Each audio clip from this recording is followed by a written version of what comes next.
ग्वालियर के मुरार थाना क्षेत्र की मोहनपुर गांव से लापता 10 दिन पहले लापता हुए रितेश पाल अब तक बेसुराग है। पुलिस 10 दिनों में लापता बच्चे का पता नहीं लगा पाई। इस संबंध में पुलिस के माने तो लगभग 500 पुलिसकर्मी कई टुकड़ियों में बच्चे की तलाश में जुटे हुए हैं। हर एंगल से बच्चे की पड़ताल की जा रही है। हाल ही में बच्चे की मां से जुड़ा हरियाणा एंगल भी निकलकर सामने आया है। उस पर भी पुलिस पूरी जोर शोर से आजमाइश कर रही है। दरअसल 1 नवंबर की दोपहर को ग्वालियर के मोहनपुर गांव में अपने पति से अलग मायके में रही महिला सपना का बच्चा अचानक गायब हो गया। किसी तलाश के लिए उसने कई जगह हाथ पांव मारे और फिर पुलिस के दरवाजे की दस्तक दी। जब पुलिस ने अपने अंदाज में पड़ताल शुरू की तो बदले और इश्कबाजी से लेकर एक दूसरे से जलन रखने वाली कई सारी कहानियां निकलकर सामने आई हैं। लेकिन अब बच्चे के गायब होने से जुड़ा एक भी सुराग बीते 10 दिनों में अब तक सामने नहीं आया है। 10 दिनों के बाद भी पुलिस के हाथ पूरी तरह खाली हैं। हाल ही में पुलिस को बच्चे की मां का सपना का सीडीआर से कुछ ऐसा मिला जो हरियाणा से जुड़ा हुआ बताया जा रहा है, जिसने इस केस को एक और दिशा दी है। बताया जा रहा है कि सपना का एक ममेरा भाई है जिसका नाम कमल किशोर है। वह हरियाणा में रहता है। बच्चे के गायब होने के बाद सपना कि उसके मोबाइल फोन पर कई बार कमल से बात हुई। इस बात के आधार पर मानते हुए पुलिस कमल से पूछताछ के लिए प्रयास कर रही है।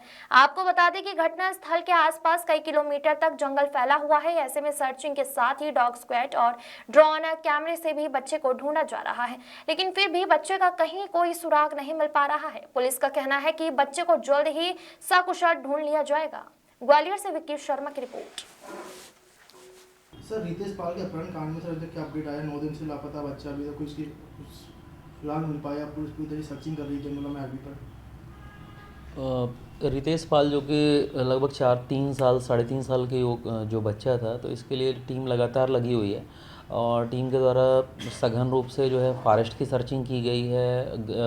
घर परिवार के जो संदिग्ध जन हैं या जिनके द्वारा आशंका व्यक्त की गई है घर परिवार के लोगों के द्वारा, उन सभी लोगों से डीप पूछताछ की गई है।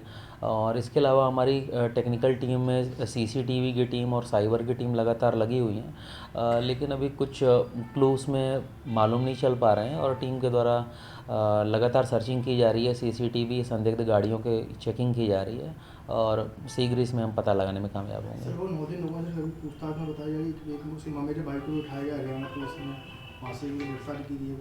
बताया कुछ माँ का हरियाणा बताया।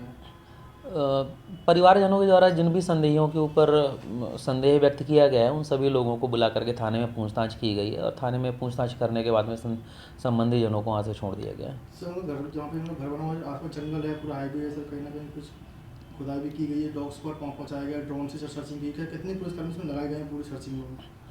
लगभग कुल मिलाकर के हमारे 400 से 500 लोगों की और लाइन का बल हमारा लगातार लगा हुआ है, वहाँ पे सर्चिंग में लगा हुआ है। हमने ड्रोन सर्चिंग भी कराई है। 1 to 1 जो है प्रत्येक कांस्टेबल्स का सेगमेंट में बांट करके हमने लाइन फॉर्मेशन में पूरी फॉरेस्ट की सर्चिंग कराई है, जंगल की कराई है।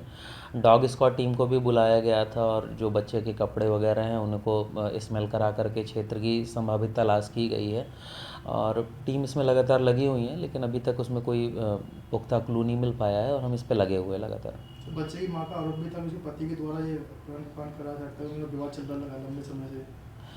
पति पत्नी के बीच में लंबे समय से विवाद का मामला सामने आया और महिला थाना में भी उनके द्वारा आवेदन दिया गया था पति और ससुराल जनों के द्वारा उनके साथ में घरेलू हिंसा करने के संबंध में, जिनकी 6 तारीख को काउंसलिंग भी थी। और इस संबंध में पति से और पति के भाई से और ससुराल के अन्य जितने भी संदिग्ध व्यक्ति थे उनसे सभी से पूछताछ की गई है, लेकिन अब प्रथम दृष्टया अभी ऐसा कोई भी हमें सुराग नहीं मिला है।